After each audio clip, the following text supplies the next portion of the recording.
My sister laughed. You're really wearing that to your wedding? But I walked in wearing white. For stars on my shoulder. 200 sailors rose to their feet and called out, Admiral on deck. My family stayed seated, but my team stood tall. My hands were shaking, not from nerves, but from a cold, simmering rage as I stared at my phone. 200 people waited behind those chapel doors, half of them Navy SEALs in dress blues, and my sister had just sent me the nastiest text message on my wedding day. The words burned on the screen. Charlotte, you're really wearing that to your wedding. Cute. Do they let you salute the cake too? Not a single congrats. Not even a good luck. Just pure, undiluted sarcasm, biting into what was supposed to be the happiest day of my life. That was classic Charlotte. I slid the phone into my pocket, refusing to respond. Honestly, what was there left to say? Any chance of a real connection between us had drowned years ago in a sea of snide comments just like this one. In fact, by her standards, this was pretty tame. I adjusted the stiff, perfectly pressed cuffs of my white uniform. The 4 stars on my shoulder felt heavier than usual, not because I was walking into a strategy room or an award ceremony, but because I was walking down the aisle. To my left and right stood 2 men who had been through literal hell and back with me, Hill and Torres. They weren't groomsmen. I never wanted groomsmen. They just showed up and said, "Ma'am, we're walking you in." No arguments. I didn't make any. Torres, with his prosthetic leg, still outran most of the guys in morning PT. Hill once pulled me out of a chopper crash in Kandahar with his arm half dislocated. They flanked me like it was a battlefield, because in a way, it was. Just not the kind we were trained for. Miles, my fiancé, was already inside. He was probably calm. He always was. That man could read disaster scenarios like bedtime stories and still sleep like a rock. He was a civilian analyst, quiet, but smarter than anyone gave him credit for. And he got it. He never once told me to tone it down or asked if I'd consider wearing just a simple dress. He said, wear what feels honest. So I did. The wedding was supposed to be small. Just us, the chaplain, a few friends, and some of my team. I didn't send out 200 invitations. They just showed up. No RSVPs. No fanfare. Just silent, respectful arrivals in black cars, boots polished like mirrors. Earlier, Briggs from my Yemen unit had nodded at me and said, "You walked us through hell. We're not letting you walk down that aisle alone." I don't cry easily, but that one hit different. It's strange, standing still in a hallway when you've led missions, survived ambushes, flown into combat zones. This should have been easy. Just a few steps, some words, get married. No live fire, no classified briefings, just vows. But somehow, it felt like the most exposed I'd ever been. I hadn't told Charlotte I was wearing the uniform. I knew exactly how she'd react. She always thought I joined the military out of rebellion, like I signed up just to piss her off. The truth is, I did it because I couldn't picture myself anywhere else. But Charlotte never got that. She never wanted to. To her, my entire career was just one long, expensive detour from being someone real. She always wanted me to be her plus one in polished dresses at political fundraisers, not standing in briefing rooms next to bleeding men. When I made commander, she'd shrugged and said, "Cool. Now maybe you'll stop trying to prove something." Like I got a promotion for fun. And now, on my wedding day, instead of silence or even pretending to care, she sent a joke. Because that's what she does when she's uncomfortable. She performs. I reached up, smoothing the edge of my shoulder board. The stars were mine. Not honorary. Not gifted. I'd earned every last one of them. I'd worn them in war rooms during base lockdowns, but today, I wore them for love. A voice crackled in my earpiece. It was the chaplain. "We're ready for you, Admiral." Hill and Torres both turned their heads slightly towards me. They didn't speak. Didn't need to. My heels clicked against the tile as I stepped forward. The weight in my chest didn't come from nerves. It came from 20 years of service. 2 decades of silence from my own sister. And a room full of men who had every reason not to be here, but came anyway. I passed the chapel threshold. The air inside was still. Then I heard it. One voice, firm. "Admiral on deck." And every single man in uniform stood. I didn't smile. Not even when they stood. There was a warmth in my chest, sure, but it wasn't joy. It was something sharper, something I'd carried since childhood and learned never to show. The first time I realized Charlotte hated me wasn't over a fight or a broken toy. It was at the dining table. I was 6, she was 10, and I had just corrected her on the capital of New Mexico. She kicked me under the table so hard my fork hit the floor. Then she smiled at our mom like she was proud of me for being curious. That's how she played. Sabotage, disguised as sisterhood. By middle school, she had mastered the art of silent sabotage.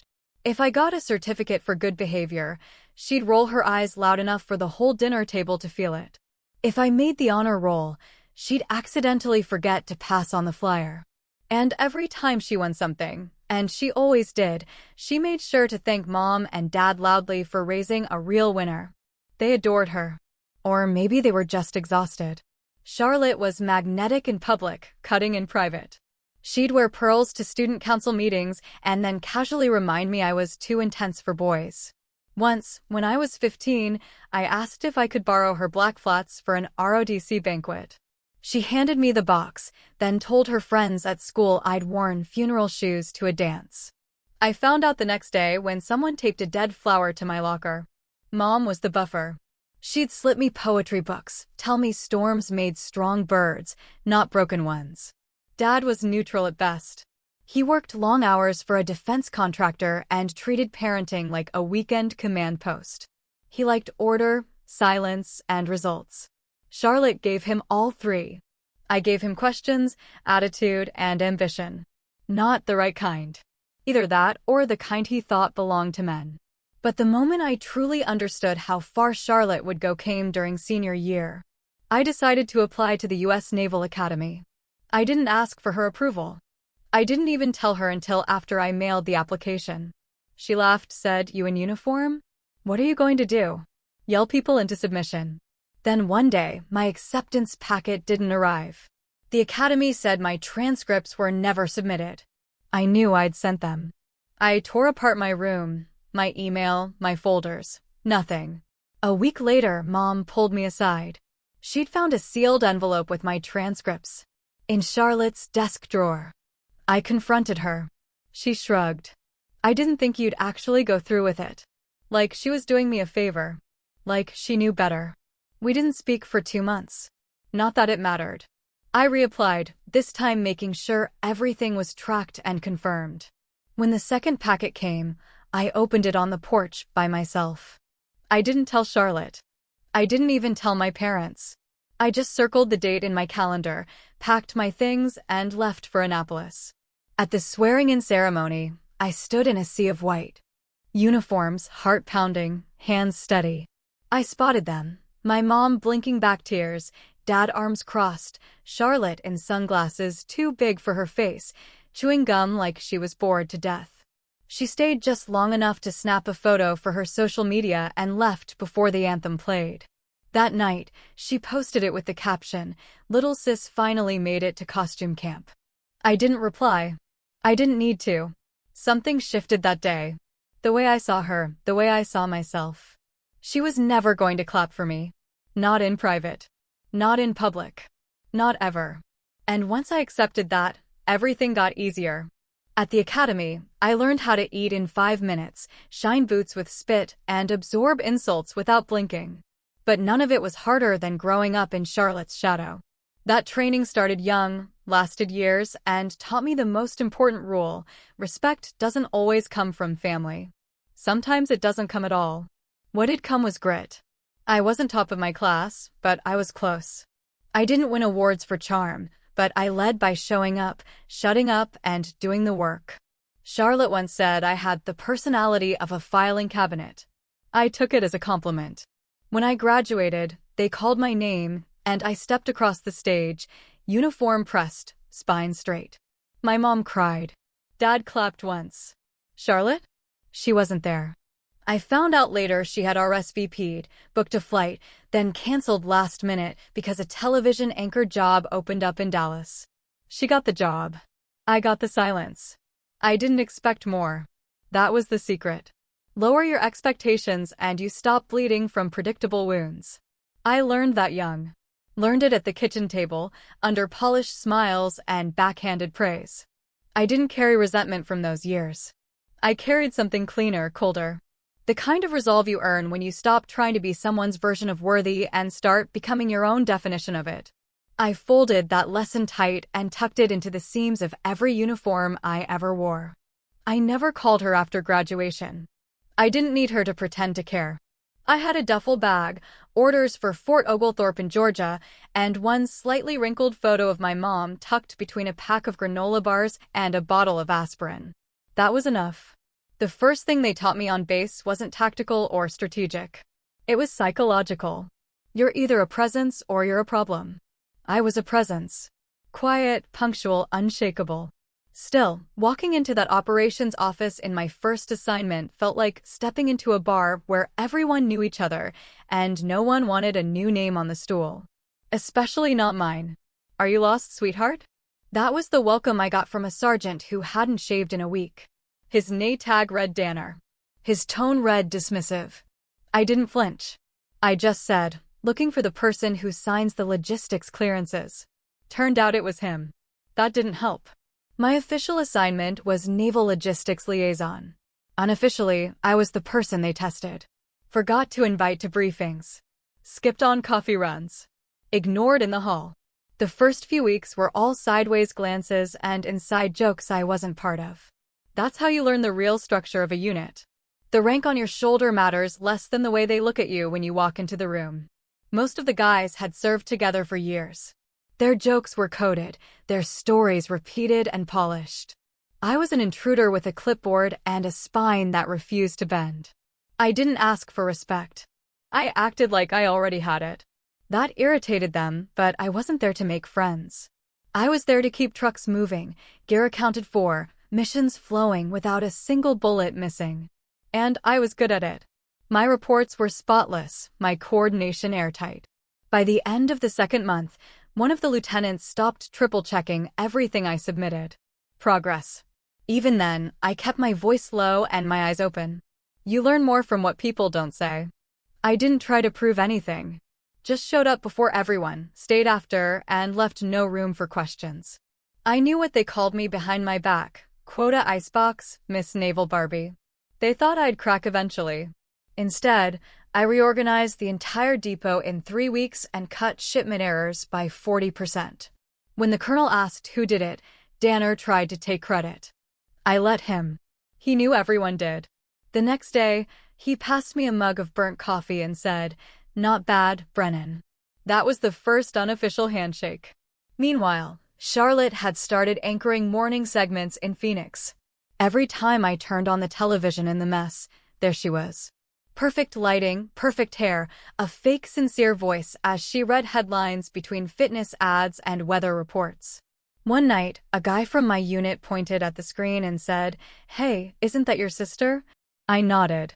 He grinned and said, "No offense, but damn, she looks like the type who's never done a hard day's work in her life." I didn't say anything. I didn't have to. She had lights. I had grit. I worked that base for 18 months. No disciplinary issues. No broken protocols. By the end, they weren't just tolerating me. They were asking for my input. I wasn't loud. I was solid. And in the military, solidity is currency. Then came the letter, not from home, but from Annapolis. A commendation acknowledgement for operational excellence in field logistics. It was the kind of paper that gets you noticed. I pinned it inside my locker. Danner saw it one day and muttered, "Guess you're not just here to warm a chair after all." I wanted to tell him he was late to the realization, but I just nodded and went back to work. When my transfer orders came, Coronado, California, I packed light. One uniform for inspection, one for deployment, and a photo of Mom, now creased in the corner. I didn't call anyone to say goodbye. They didn't expect me to. On my last day, someone had left a note in my desk drawer.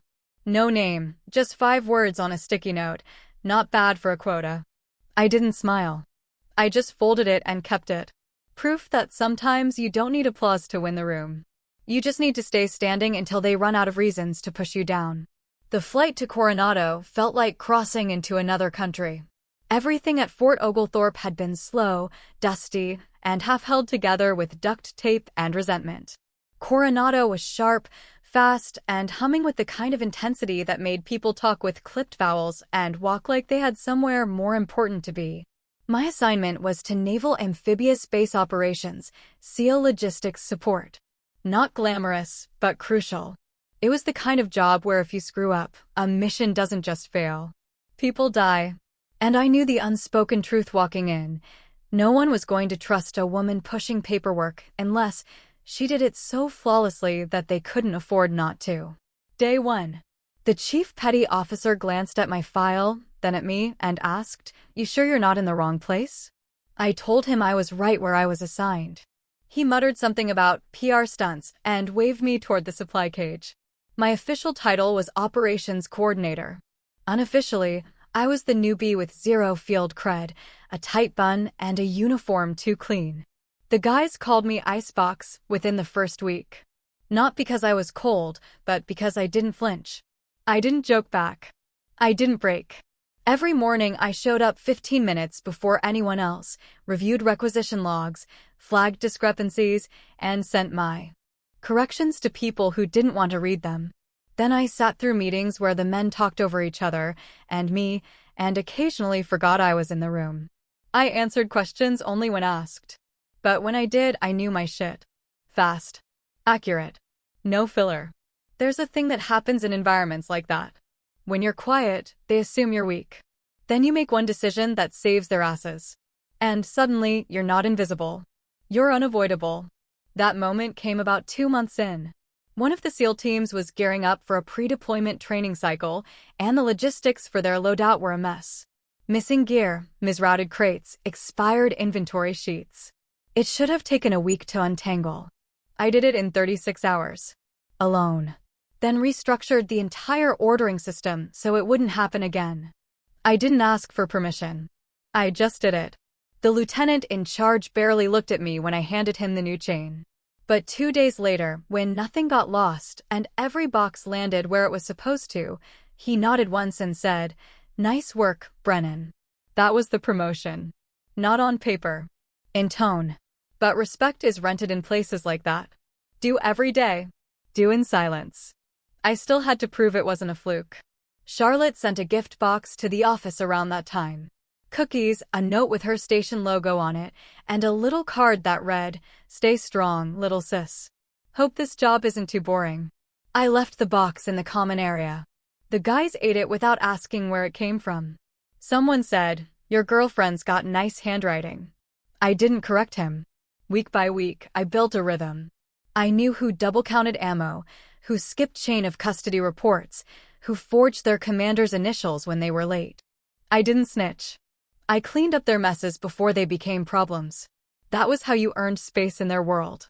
One morning during gear inspection, a SEAL named Ramos called me ma'am without sarcasm. I almost missed it, but it landed. Things were shifting. Still, every win came with a cost. I missed my mom's memorial service that year. Charlotte sent pictures from the family gathering. Everyone looked color-coordinated and over-polished. I looked at the photos for 2 minutes, tops, then filed them into the trash. I'd sent flowers. I hadn't heard back. The base didn't care about my grief, or my sister, or the fact that I hadn't spoken to my father in 6 years. That was part of the draw, honestly. The military didn't ask who you were when you arrived. It waited to see who you'd be under pressure. By the 6-month mark, I had a new desk closer to command, a recommendation from my lieutenant, and an unspoken agreement from most of the guys that I wasn't going anywhere. I'd earned my seat. Not loudly. Not quickly. But entirely.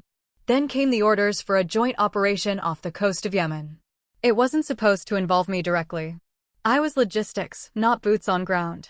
But things don't always go to plan, especially in places where everything moves fast and silence carries the heaviest weight. The only reason I was even near the flight line that day was because the operations lead had forgotten to file a secondary manifest, and no one trusted the new kid with paperwork anymore except me. I caught the error, grabbed my clipboard, and jogged across the tarmac to intercept the crew loading the crates onto the wrong bird. That's when the call came in. A recon team had gone dark outside El Mukalla. They were 6 operators, 1 drone tech, minimal support. What was supposed to be a quick terrain mapping mission had turned into a nightmare. A local militia splinter group intercepted their route. By the time command had a signal again, 1 SEAL was already wounded. They didn't have time to wait for the scheduled QRF. I wasn't even supposed to be in that room when the scramble started, but I was there, standing behind a calm sergeant, watching the map shift red, listening to the static-ridden voices of men I'd packed gear for, trained with, helped write meds for, now bleeding on a hillside in the middle of a country we weren't officially in. The officer on deck barked for available names. I stepped forward before I could think twice. He said, "Your logistics." I said, "I've trained with this team. I know their extraction codes, and I passed my weapons requal 3 weeks ago." He looked at me hard, then waved me in. That's how fast it was. We geared up, loaded in, and launched within 20 minutes. The desert at night is blacker than anything you'll ever see. It's not just darkness. It's a kind of silence that makes sound feel out of place. We dropped fast and dirty. No lights, no chatter, just boots hitting dirt and adrenaline screaming behind your ribs. They'd set up a makeshift cover between 2 abandoned supply trucks. 2 men were pinned, one of them badly hit in the leg, the other taking pot shots to buy them seconds. I crawled the last 50 yards on my belly, sand in my mouth, blood in the air, bullets whining past my boots like angry bees. We had 30 seconds to either pull out or get shredded. I reached the wounded SEAL, Bryson. A kid, barely 24, dragged him with one arm while firing cover shots with the other. My shoulder dislocated somewhere in the pull. Didn't matter. I cinched a tourniquet around his thigh and shouted medevac coordinates to the air support team. The extraction bird hovered long enough to rattle our skulls. By the time we lifted off, I had 2 shrapnel wounds and a cracked rib. I refused the stretcher, walked to the helipad myself, Bryson's blood still soaking through my uniform. The pilot looked at me and said, "Ma'am, you're leaking." I nodded. So I patched the hole. That's when they started calling me Iron Wing. After that, someone said it was because I never flinched, even under fire. Another guy said it was because I flew out of the sky like a pissed-off angel. I never asked for clarification. Nicknames stick the way scars do, uninvited, but earned. I spent 6 weeks in recovery back in Norfolk. They offered to pull me from duty rotation. Said I needed rest. I said I'd rest when my arm worked again. I spent the next month in PT, pushing through every grimace, every nerve scream, until I could lift a crate without breaking form. Not because I was trying to be tough, but because the alternative was fading into the background again. While I was off rotation, Charlotte went on television to honor the military. She wore a navy blue blazer, trotted out some buzzwords about sacrifice, then pivoted into a monologue about strong female voices in civilian leadership. She never said my name, but she showed a photo of me from Annapolis during the segment, cropped, so my uniform and name tag were out of frame. I watched it from the rec room, still wearing a compression sleeve and smelling faintly of antiseptic. I turned the television off halfway through. One of the guys, Ramos again, looked over and asked, "You know her?" I said, "Not anymore." That's how it worked with Charlotte. She could stand next to you while cutting you out of the picture. She didn't need to lie. She just made sure the story fit her lens. But none of that mattered when I walked back into the logistics bay 2 weeks later and the team stood up without being told. Just briefly. Just enough. One guy nodded and said, "Glad you're back, Iron Wing." That was it. Respect in the military doesn't come in speeches. It comes in silence. Doors held open without orders. Coffee left on your desk without names. Eyes that don't look through you anymore. I wasn't special. I was just steady. The one who showed up. The one who didn't miss. The one who ran toward the fire and brought someone out. The next rotation was already posted. My name was on the list. This time, no one questioned it. I hadn't been stateside more than 2 weeks before her name showed up again. This time in my inbox. Subject line, quick collab. Opportunity. Media feature. Sender, Day Brand Review and Company. The collab was her way of saying, I already pitched your story to a producer and they want me to frame it. She wanted to highlight women in command roles for an upcoming docu-series on public broadcasting. Nothing serious, nothing too war-heavy, just enough medals to look inspiring. Not so many it scared suburban moms. She wrote, "Think lean in but with camo." I'd love to sit down and sister source the tone. I didn't respond. 2 days later, the producer emailed me directly. Said Charlotte spoke so passionately about my career and that they'd be honored to have me featured as a segment. Not a subject. Not a guest. A segment. Like I was a piece of footage they could drop between commercial breaks. I declined politely but firmly. I wasn't mad. I'd just seen this pattern before. Charlotte didn't want to tell my story. She wanted to tell her version of my story. Back in high school, she once submitted a short story to a statewide writing competition. It was titled My Sister, A Study in Quiet Strength. I remember reading it in the school paper. It was a beautifully written piece of fiction that sounded suspiciously like a eulogy for someone still alive. She described me as stoic, background, reliable, and then compared me to a folding chair at Thanksgiving. Always there, never noticed, holds up the weight, but never gets asked to dance. Even back then, I could hear her voice behind the compliments. So, when she posted the teaser trailer for the docu-series 2 weeks later, I wasn't surprised. She'd gone ahead without me. The segment opened with a slow pan of women saluting. Then cut to Charlotte standing in a minimalist studio talking about my sister, the Admiral, as if I were an abstract idea. She never used my name. She didn't have to. She just said things like, "Some women lead with vision, others with silence." My sister? She does both. And I've always tried to bring her story to light. Like I was some artifact she dug out of storage. The worst part wasn't the footage.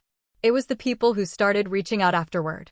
Old college acquaintances, former neighbors, even my third-grade teacher, all messaging to say how proud they were after watching Charlotte's piece.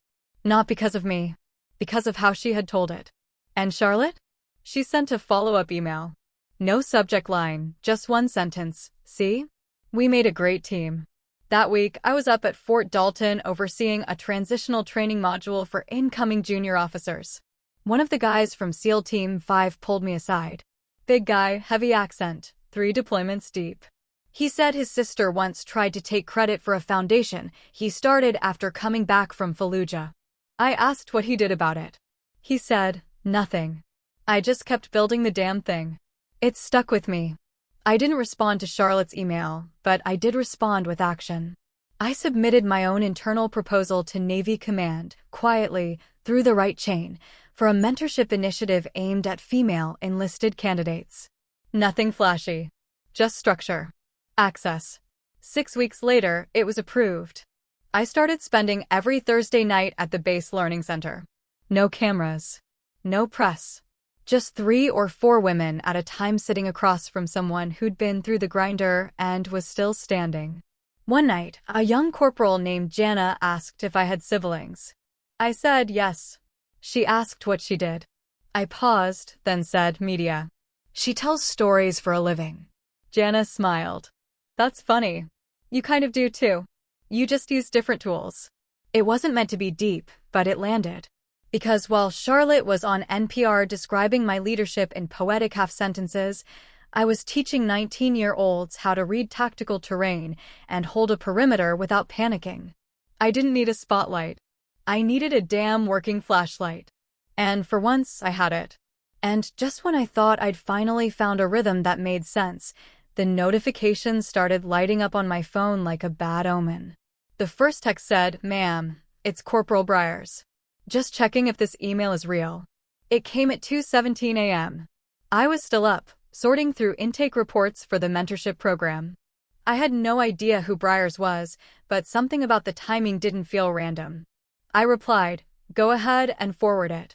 I'll confirm." What he sent was a PDF attachment. The subject line read, "Final note, Tyler J. Rowan." Tyler had been one of ours. A SEAL candidate. Passed every physical threshold we threw at him. Sharp mind, sharper instincts, barely 24.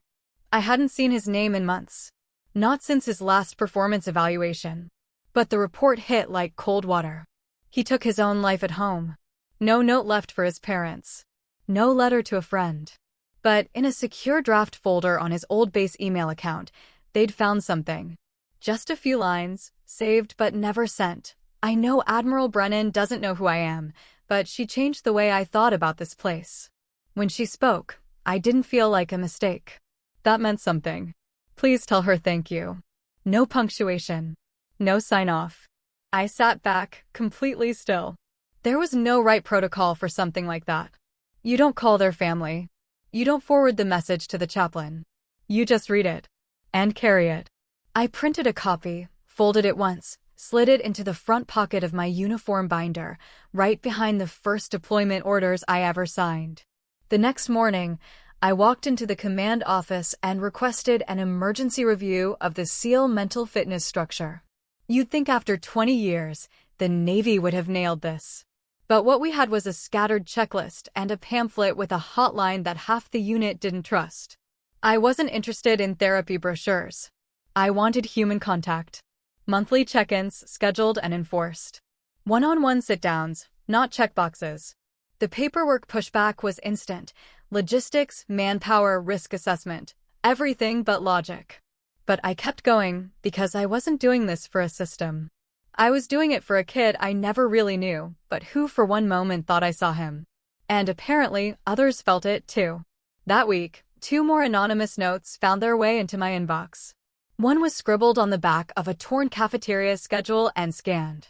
The other was typed in courier font, like someone was scared to attach their real writing style.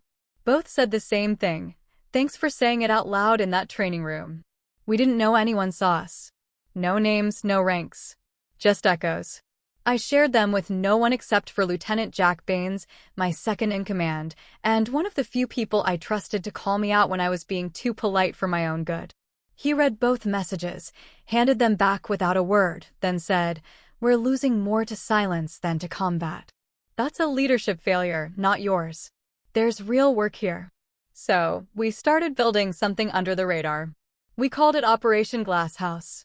Weekly, peer-led check-ins. No command structure, no salutes.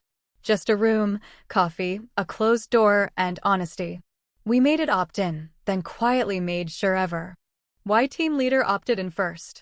By month 3, participation was at 84%. There were no selfies, no tweets. Just people breathing easier. Charlotte, meanwhile, posted a video of herself at a panel in San Diego talking about the emotional resilience of women in leadership. With my image blurred behind her on a slideshow, she captioned it, "Proud to be related to this legacy." I didn't even flinch this time. I started to understand something.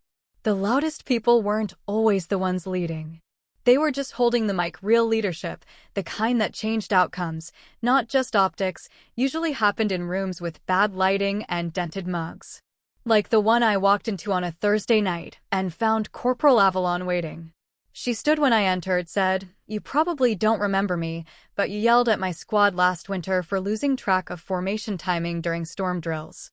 I nodded. "Sounds about right." She smiled. That was the first time I realized someone expected me to get it right. Not just survive. We sat. Talked. Nothing deep. Just real. And it was enough. The binder with Tyler's notes stayed in my office drawer after that, unopened, but always nearby. Not as a symbol of loss, but as a reminder of how little it takes to be remembered for showing up.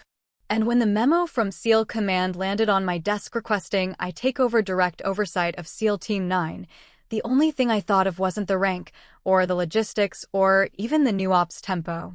It was the fact that I now had a seat at the exact table that used to ignore people like Tyler. And I had no plans to waste it. The first time I stood in front of SEAL Team 9, nobody clapped. It wasn't cold. It wasn't disrespect. It was calculation. I wasn't what they expected, especially not for command. They looked at me like I was there to pass time, not orders. That didn't bother me. What did was how quietly they kept their distance.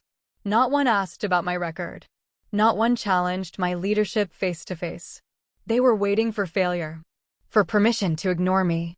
So I gave them none. The base at Fort Miramar wasn't much, just a converted training compound with gear that still smelled like 2009. The first order I gave wasn't strategic. It was structural. I ordered the break room remodeled. That's how I knew who was paying attention. Anyone who groaned about wasted budget didn't understand what I was doing. Culture comes before combat readiness. And a team that doesn't sit together won't bleed together. Week 1. I canceled 2 pre-scheduled war games and replaced them with unannounced night ops across the hills behind the training zone. I told them, we're not here to rehearse victory. We're here to find the first person who panics under pressure. That person wasn't who they thought. It was Lieutenant Brian Ness, a 12-year vet, 2 combat citations, looked like a walking recruitment poster. But his flashlight battery died in the ridge, and he lost his bearings for a full 22 minutes. Didn't call it in. Froze. He showed up at my office the next morning expecting to be benched. I told him, you're staying. And next drill, you're leading. Because now you know the feeling, and that means you'll watch out for it in others. That was the first crack in the wall.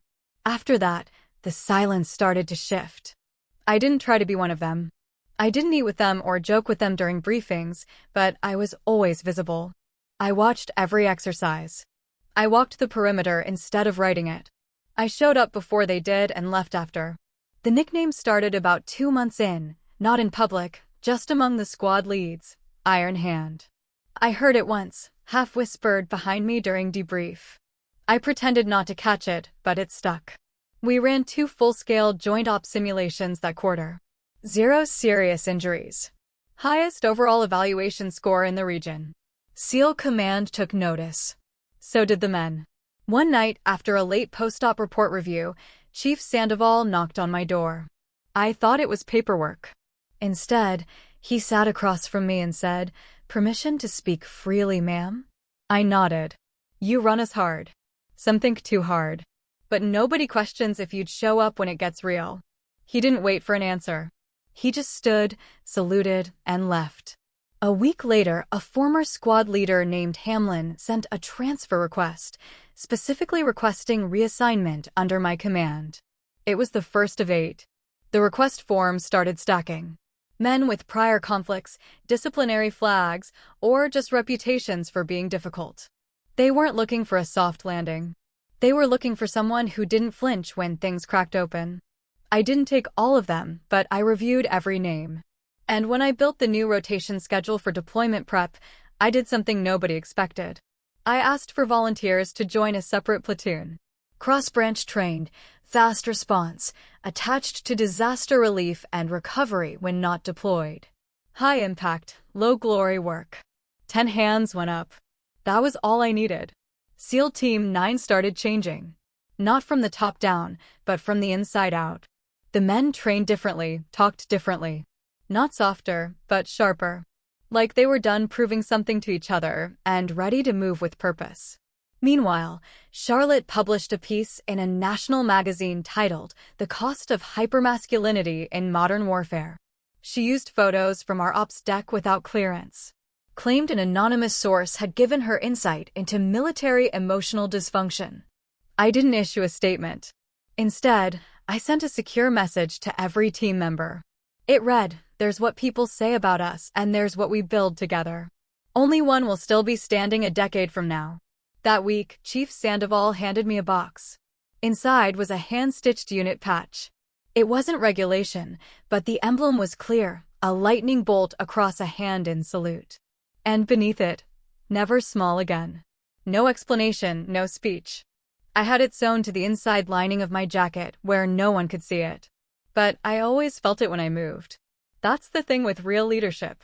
It's not about who claps, it's about who follows, even when no one's watching. Miles Corwin didn't knock when he walked into my world. He emailed. Technically, it was a security request, standard protocol for a joint cybersecurity readiness audit.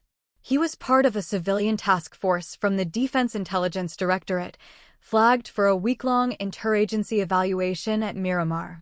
I scanned the memo, filed it with the usual stack of red tape, and didn't think about it again until the morning he showed up at my desk with a coffee I hadn't asked for and a question I didn't expect. "Why do your internal firewalls mirror legacy naval schema from 2008? He asked. I looked up. Civilians usually opened with a handshake or small talk. He led with the system's critique. Ballsy. Because 2008 schema still blocks everything the 2021s leak, I said. He smirked and replied, that's the first honest answer I've gotten all week. Miles didn't dress like government. Button-downs with rolled sleeves, no tie, wire-frame glasses. He pushed up his nose when he was annoyed. But he had the kind of presence that filled a room without stepping forward. He was quiet in the way people are when they know exactly how loud they could be. Over the next 5 days, we argued over 4 policies, rewrote 3 compliance protocols, and accidentally shut down half our shared drives for 4 hours during a patch test. I expected frustration. He brought pizza and fixed it in 22 minutes. He didn't ask me personal questions. He asked operational ones. How do you manage morale when you can't promise rotation dates? What do you do when your team screws up publicly but recovers privately? He wasn't flirting. He was studying leadership. Mine. By Thursday, I caught myself staying a few minutes longer in the briefing room just to hear him talk about layered security logic like it was poetry. By Friday, he asked if I ever took a lunch break that wasn't protein bars at my desk. I told him, only when someone proves they understand the chain of command. He said, good, because I already asked your XO, and he told me you're due for an actual sandwich. So we ate outside on a bench overlooking the southern fence line. We didn't talk about rank or clearance. He asked me what book my mom had read to me the most as a kid.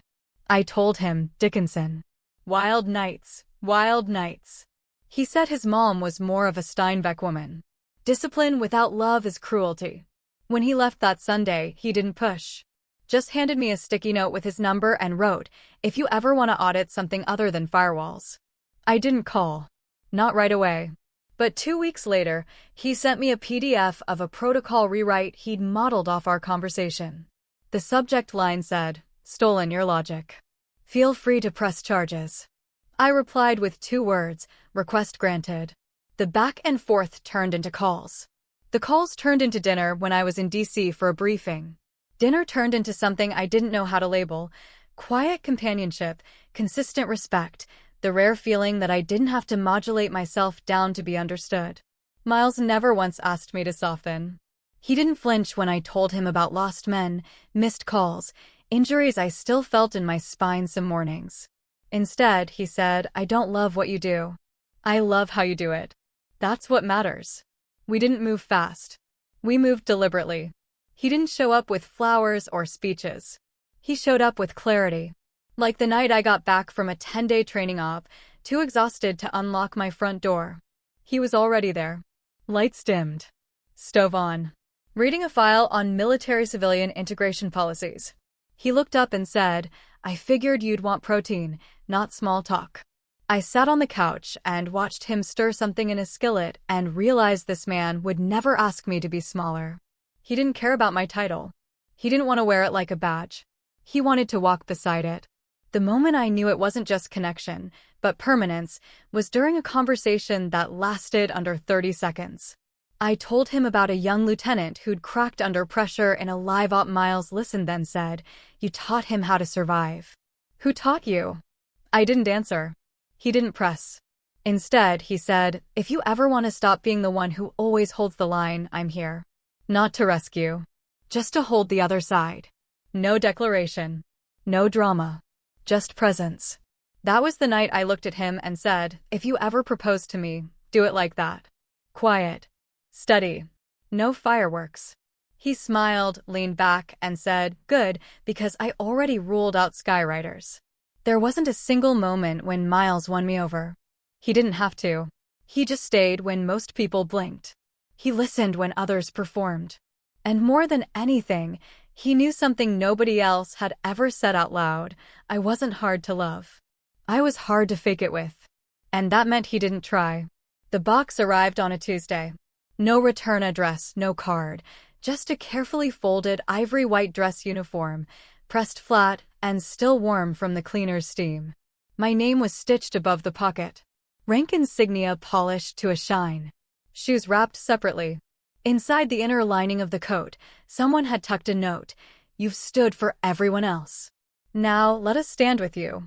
It wasn't from Miles. He'd already asked. Quiet, simple, no kneeling. Just 2 coffee mugs and a question in the kitchen. What do you think about doing life officially?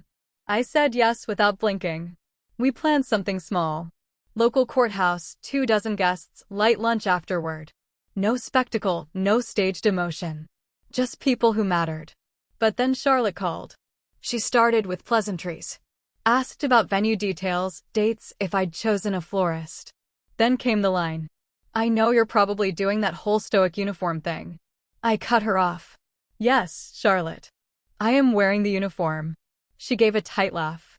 Well, I just think you might want to consider something more inviting, to make people feel less like they're at a funeral. I didn't respond. I knew that tone. It was her polite way of saying, don't embarrass me. She wasn't even invited. Not officially. The RSVP email bounced. The last communication we'd had before that call was a forwarded link to her TEDx talk about feminine resilience in boardrooms. She'd used my photo again, this time with a voiceover about invisible women rising through hard structures. She didn't ask for permission. She just built her brand and used my shadow for contrast. 2 days after that phone call, she tweeted it. White background, bold black font, her face in the top right corner, text overlaid on an image of a dress uniform. Nothing screams, marrying for control, like a woman showing up to her own wedding in government-issued fabric.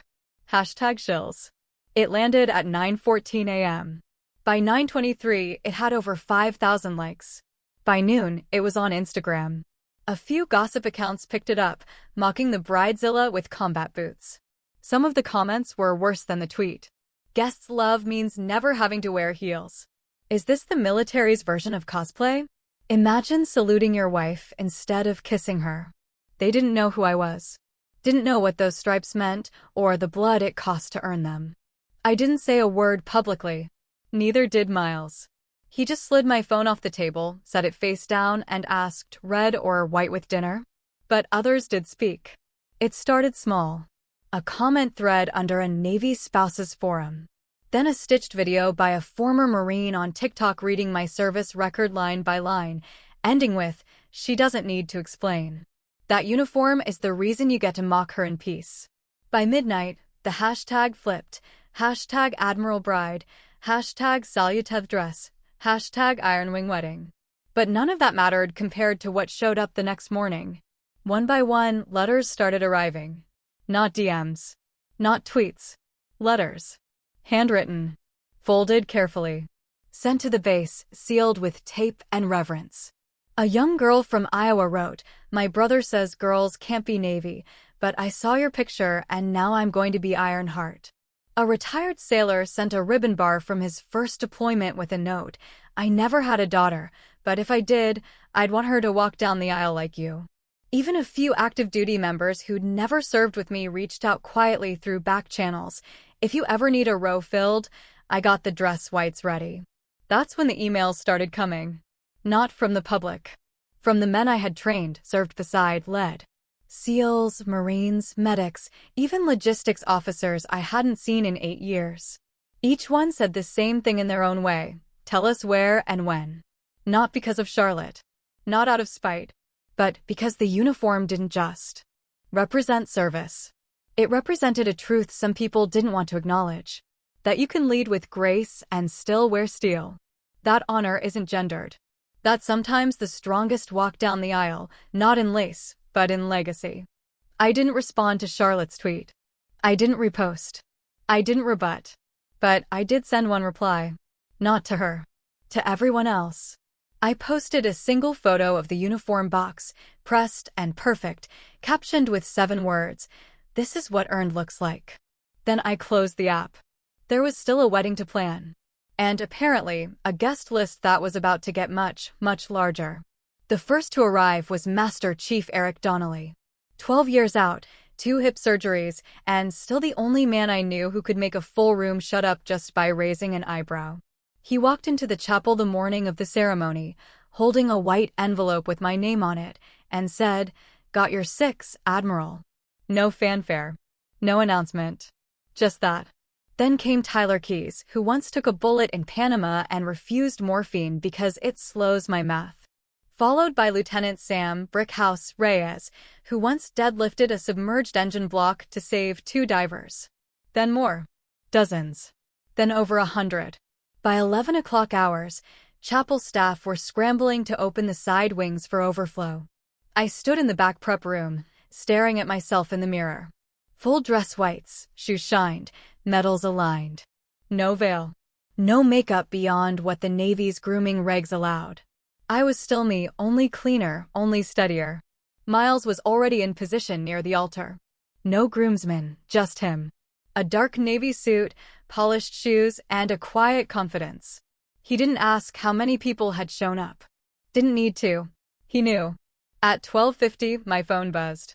A message. No contact saved, but I knew that number. You're really going through with it in uniform. Disgraceful. I didn't blink. Didn't delete it.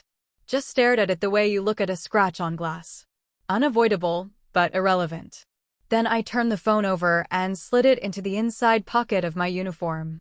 2 men stood beside me, Senior Chief Gavin Ford and Petty Officer Liam Tross.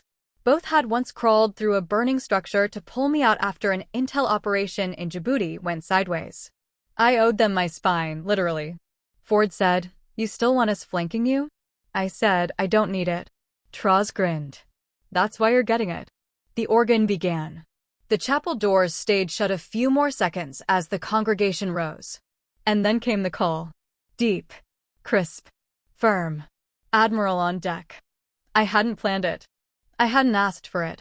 But when those doors opened, 200 SEALs, Marines, Corpsmen, and a smattering of Army and Air Force, uniformed, decorated, weathered by time, stood in unison. Not by command. By choice. Their hands rose to brows, white gloves, steel posture, silent thunder. No music played. Just boots striking floors. I walked down the aisle between men and women who had carried out orders with my name attached to them. Who had held fast under fire because I had told them to hold. Who had returned home because I'd fought to get them there. Ford and Tross at my sides. We passed the pews row by row. Some I hadn't seen in a decade. Some I never expected to see again. But they were all there. Some scarred, some limping, some clean-shaven, some bearded and wild. But every one of them stood for me. Not the rank. Not the medals. Me. Halfway down the aisle, I caught eyes with Rear Admiral Lee Barker, my first mentor from Officer Development School. She gave me the smallest nod, one that said, "Now they see what I saw." I kept walking, spine locked, chin level. No smile, no tears, just presence. At the altar, Miles stood, hands folded behind his back, standing at ease. No grin. No nerves. Just absolute understanding. The chaplain was Lieutenant Commander Rupert Langley, a Navy lifer with a Boston accent and a broken wrist he never fixed. He gave us a nod, opened his binder, and began. But no one sat. Not at first. Because when the last echo of Admiral on deck died down, it left something else behind, reverence. We didn't start with vows. We started with silence. Earned silence. And when Langley did begin, his voice was low, steady. He spoke of commitment, not just to each other, but to duty, to purpose, to choosing every single day to protect what mattered, whether that was a nation or a marriage. Our vows didn't mention sickness or health, richer or poorer. Mine were, "I will never ask you to shrink." His were, "I will never ask you to stop." We promised to protect peace, to make space for stillness, and to sharpen each other without dulling our joy. There was no "you complete me." We were already whole. Then came the moment. Langley said, "By the power vested in me, I now pronounce you." And before he could finish, a sound rose. It wasn't applause. Not yet. It was the collective sound of 200 chairs creaking as warriors sat down in quiet unison. No chaos. No pomp. Just the shift of bodies and fabric, like a living exhale.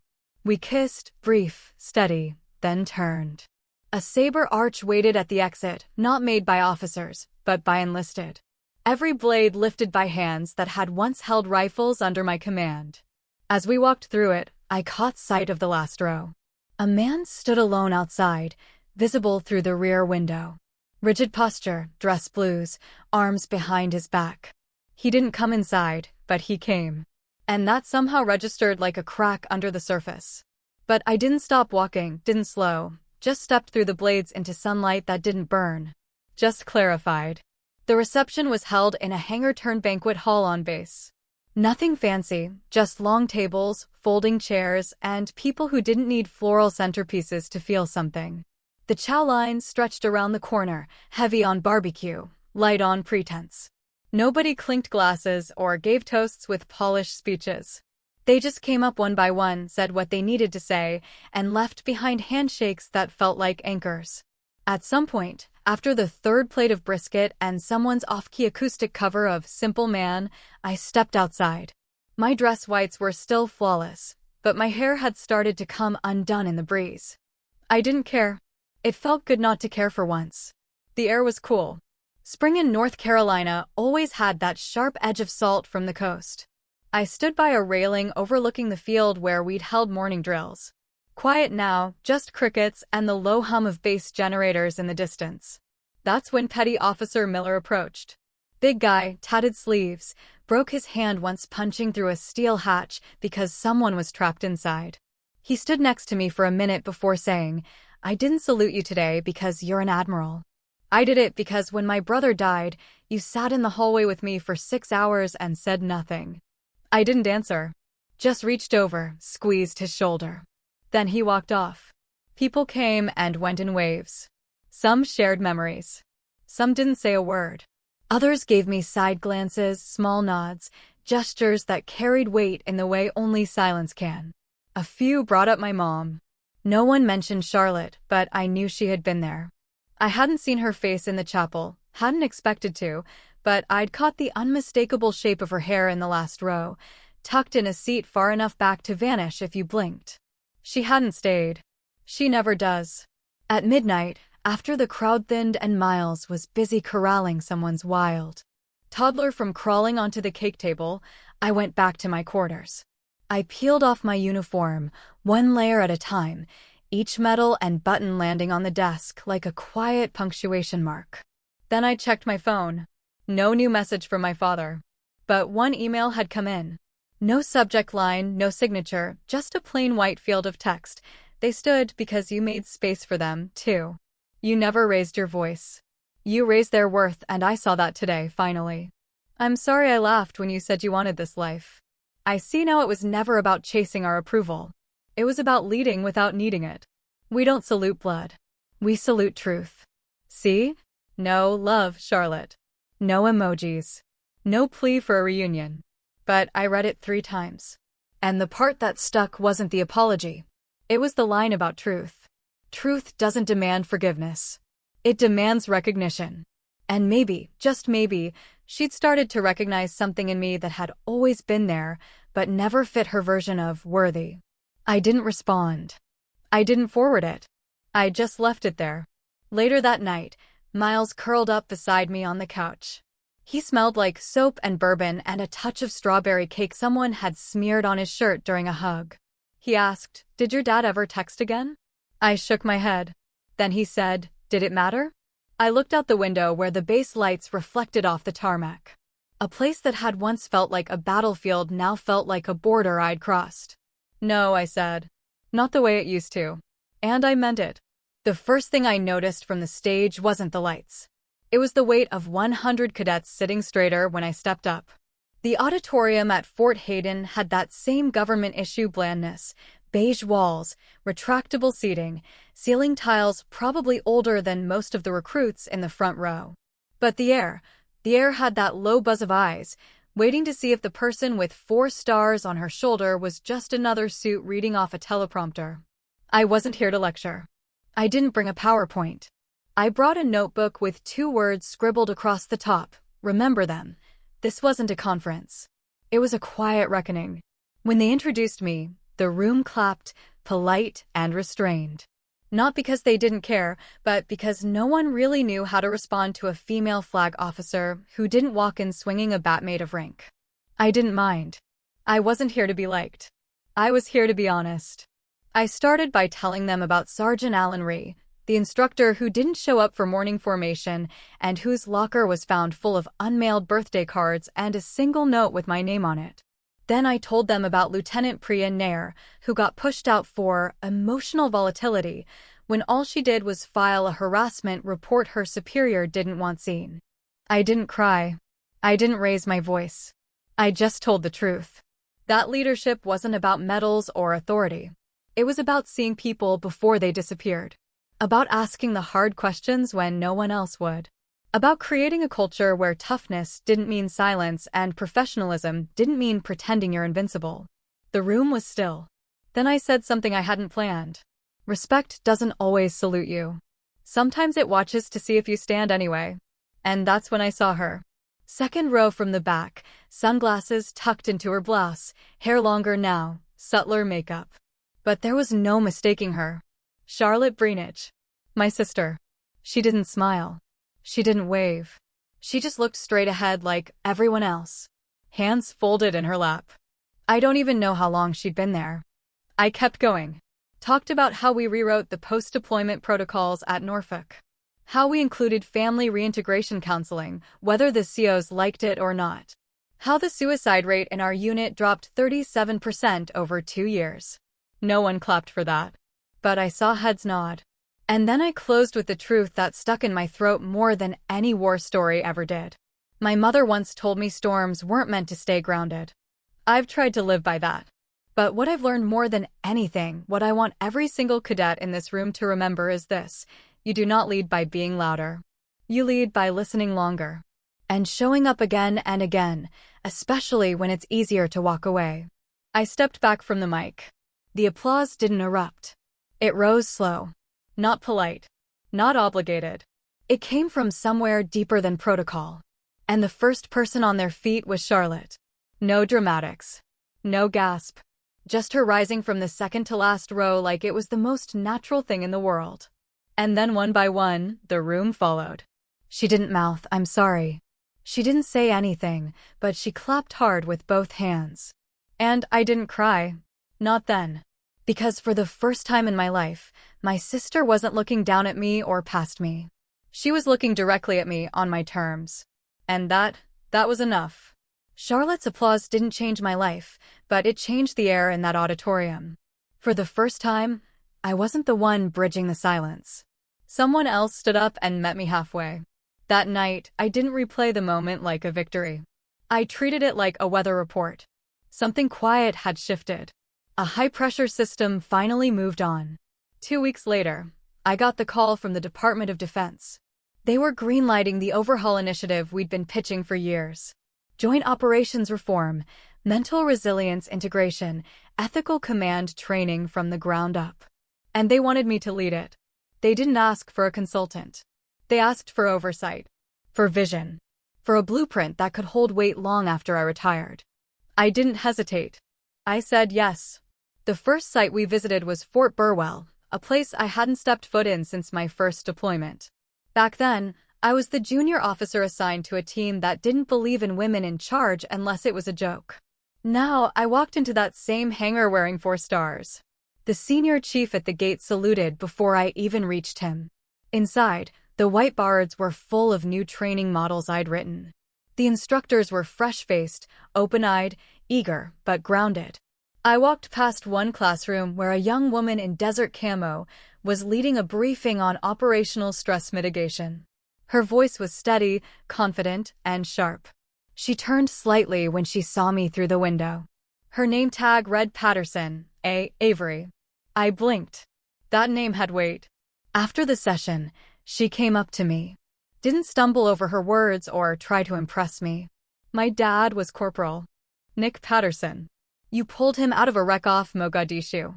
He said you saved more than his life that day. He named me after you. I didn't know what to say. I just shook her hand, and she gripped mine like she meant it. That's what stays. The names that get passed down, not out of tradition, but out of impact. The leadership that echoes beyond your command. I traveled base to base for the next 6 months, watching the new model come to life. Units that used to burn out their people now had embedded mental health officers. Evaluations included not just tactical metrics, but leadership empathy scores. Soldiers who'd never been listened to before now had a channel to speak up without risking their career. At Camp Monroe, a second lieutenant pulled me aside after a seminar. "Ma'am," he said, "I didn't think I belonged here until I read your training doctrine. I thought I was soft. Turns out I was just human." I told him that's the hardest thing to be in uniform. And then came the message from the White House. I'd been nominated for the Department of Defense's Excellence in Ethical Command Award. I wasn't sure I wanted it. Titles felt small after all this. But I accepted. The ceremony was hosted at the National Defense Auditorium in Arlington. Packed house. Officers, civilians, cadets, brass. Miles sat in the front row. So did someone else. My father. He didn't sit tall like he used to. His shoulders were a little slouched, his hair thinner, but he wore a gray suit, not his uniform. No medals. No ribbons. Just himself. He stood when I walked on stage. So did half the room. The applause was fast, loud, and unrelenting. But it wasn't the clapping that stuck. It was the moment I looked right at him, and he didn't look away. When I reached the podium, I didn't start with a quote or a joke. I just said, "We can't control how we're raised. We can only choose how we lead." And I meant it. After the ceremony, I walked outside into the warm spring air. A line of cadets waited to shake my hand, and I greeted them one by one. Some gave salutes, some gave smiles, a few even gave thanks. And then he stepped forward. My father. He didn't speak right away, just took off his cap, held out his hand. "I'm proud of you," he said, then quieter, "and I'm sorry it took me so long." I nodded. Not because it erased anything. Not because I needed it. But because truth, when it finally arrives, doesn't have to be dramatic. It just has to be real. That night, Miles and I ate leftover Thai food at home.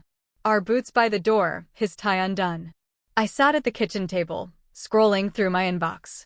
A message from a former SEAL blinked at the top. "Still thinking about your wedding, ma'am? Never seen that many tough guys cry in one room." I smiled, showed it to Miles. He read it, then asked, "You going to write back?" I typed, "Some salutes stay with you longer than silence ever did."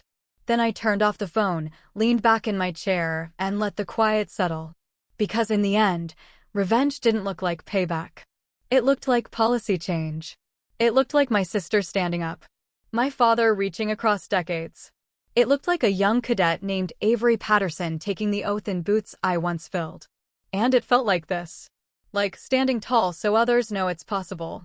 And maybe that's the real victory, when you no longer need the people who doubted you to admit they were wrong. You just need them to see that you're still standing. That the things they laughed at built the life they couldn't imagine. Not louder, just stronger. Not bitter, just unshakable. Because in the end, the loudest revenge isn't noise. It's proof.